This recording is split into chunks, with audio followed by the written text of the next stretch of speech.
ന്യൂനപക്ഷ സമുദായങ്ങൾക്ക് രാജ്യസഭാ സീറ്റ് നൽകിയതിനെ വിമർശിച്ച് വെള്ളാപ്പള്ളി നടേശൻ കേരള കൗമുദിയിൽ എഴുതിയ ലേഖനത്തിലാണ് വെള്ളാപ്പള്ളിയുടെ വിമർശനം. അതേസമയം മുസ്ലിം പ്രീണന പരാമർശത്തിൽ വെള്ളാപ്പള്ളിക്കെതിരെ കേസെടുക്കണമെന്ന ആവശ്യവുമായി കാന്തപുരം വിഭാഗം രംഗത്തെത്തി.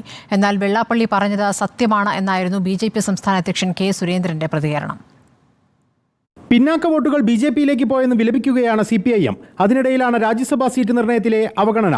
CPIയുടെ സീറ്റ് മുസ്ലിമിനും CPIMന്റേത് ക്രൈസ്തവനും വിളമ്പിയപ്പോൾ UDF പതിവ് പോലെ ലീഗിന് സമർപ്പിച്ചുവെന്നും വെള്ളാപ്പള്ളി വിമർശിച്ചു. CPIMും LDFും ഇതേ നയങ്ങളുമായി മുന്നോട്ട് പോയാൽ കാര്യങ്ങൾ കൈവിടും. മനസ്സിലാക്കി മുന്നോട്ട് പോയാൽ പിന്നോക്ക വിഭാഗങ്ങളുടെ വോട്ട് ഫിക്സഡ് ഡെപ്പോസിറ്റായി ഉണ്ടാകും. ഇല്ലെങ്കിൽ കരുവന്നൂർ ബാങ്കിന്റെ അവസ്ഥയിലാകുമെന്നും വെള്ളാപ്പള്ളി മുന്നറിയിപ്പ് നൽകി. അതേസമയം മുസ്ലിം പ്രീണന പരാമർശത്തിൽ വെള്ളാപ്പള്ളിക്കെതിരെ പോലീസ് സ്വമേധയാ കേസെടുക്കണമെന്ന് കാന്തപുരം വിഭാഗം ആവശ്യപ്പെട്ടു.